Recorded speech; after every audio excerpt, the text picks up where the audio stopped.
Hello, my name's Crispin Hunt. I'm here to introduce Helga Trüpel, who's an MEP for the Green Party. Thank you very much for agreeing to be here today, and thank you very much for your continued support for the rights of creators.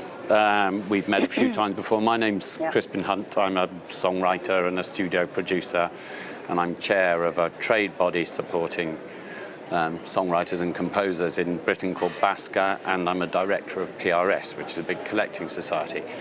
I mean, it's been a big topic of conversation, but the major issue for songwriters and composers in the music industry in the copyright reform agenda is what's known as the transfer of value. And I want to give you a real life example of what the transfer of value is to me from my last royalty statement, which was from the last quarter of this year.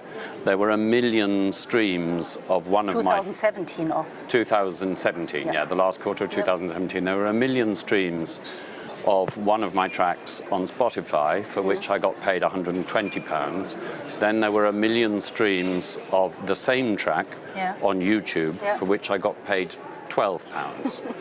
Bad outcome. It's really vital for us, because radio, there's nothing to sell, or there will be nothing to sell. This is the format that we create, and this is the format that we make our money from. And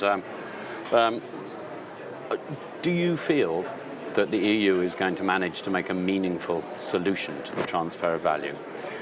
I hope very much, because the copyright reform, the proposal was originally from Oettinger. Now we have Commissioner Gabriel from Bulgaria, and in this proposal is included the value gap, which states that the new digital monopolies, which are much more influential monopolies than Hollywood, AT&T, Verizon or others ever have been, and they take the money away from the musicians, artists, filmmakers, because the uploaders put copyright-protected content on the digital platforms, and then they are not remunerated in a fair and adequate manner. I will not accept that. Never, ever will I accept that, what the digital monopolies are doing with your content.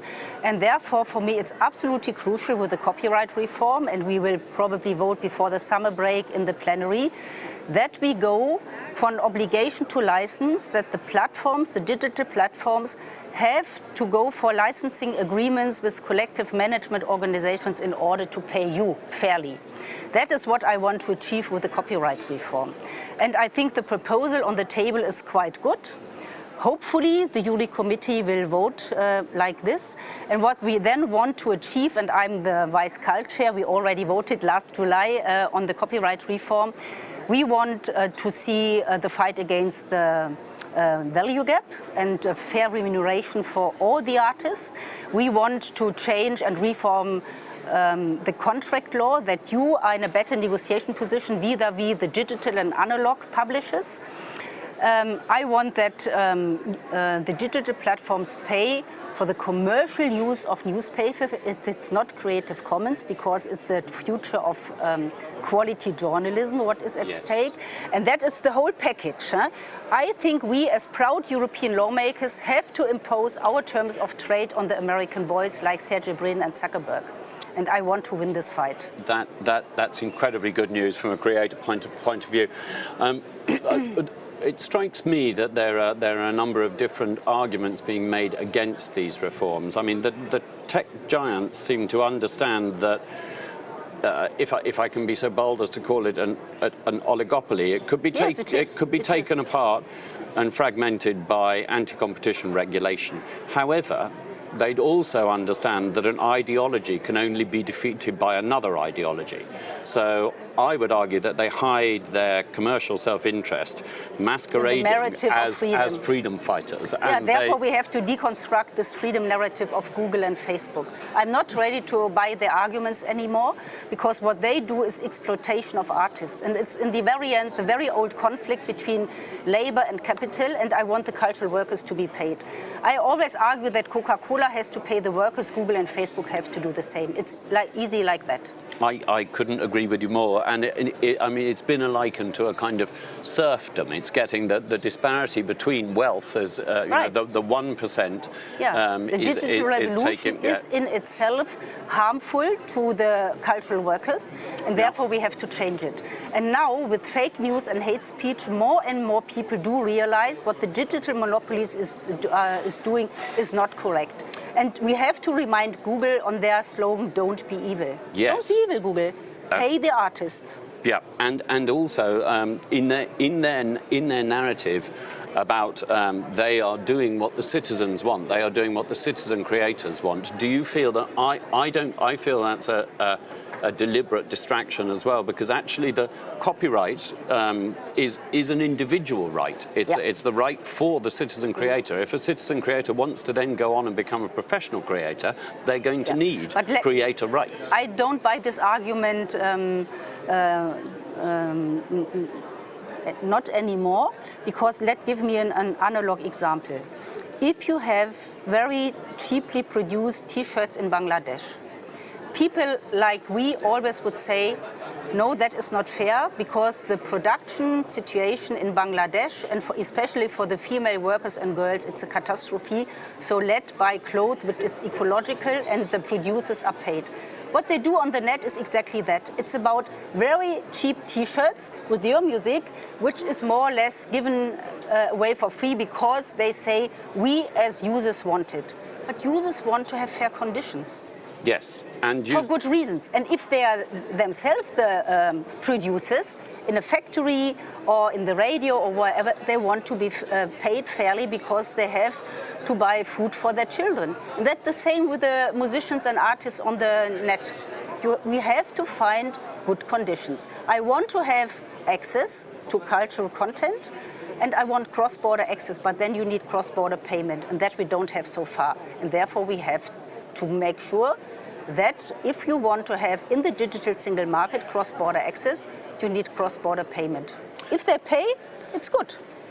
I mean, this is immensely encouraging to hear, especially coming from the left. I remember we had a conversation a while ago about how in the beginning of this conversation, which has turned into a much bigger conversation than anyone imagined it would ever be. Yeah, it's the big question of shaping the digital revolution. Absolutely, and returning from my perspective as someone who creates cultural content, I think the European cultural identity is defined by its cultural content. Right. And if our cultural content is enfeebled and weakened to the point where things that we identify as marking out our differences, even national differences between what will hopefully be some kind of a unified and federalized Europe. But I think for the Europeans it's a question of political self-esteem. 3 weeks ago, The Economist had on the front page the new titans, Google, Facebook, and how to tame them. So even they, as a magazine for liberal market economy, they got the message. And what we have to do, we only have to be very prudent, smart regulators in the European Union to say to the Chinese, because they do surveillance with the internet, and to the Americans, yes, we want to enjoy innovation and freedom on the net, but we need good conditions. It's like in the analog world, it's not a different question. This is exactly it. It's exactly the same point. There's a big argument being put forward, which I would argue is a false narrative, saying that any change, any regulation to the internet will break the internet. My belief is that the internet is already broken. If it's a safe haven for ISIS, for Chan, if you can, if terrorists misuse the internet, terrorists misusing the internet, and if the Russians misuse it, and if people are monetizing the videos that are terrorist videos, that is already broken, and it's society's point of view. Do you trust that the technology companies can self-regulate?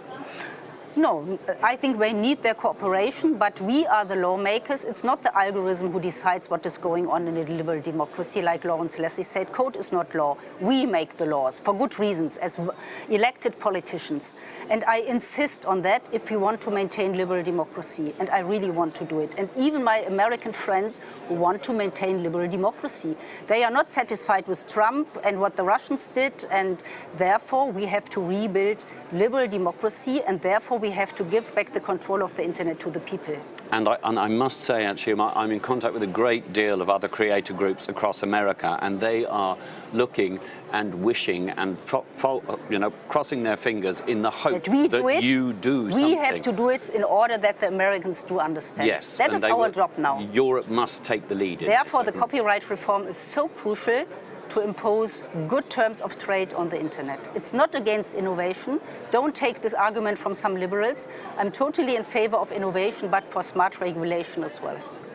Thank you very much, Helga. That was an extremely positive and wonderful message. Let's hope that we will win this fight. Huh? I certainly hope. I'm totally determined to win it. Yeah, thank you. Okay.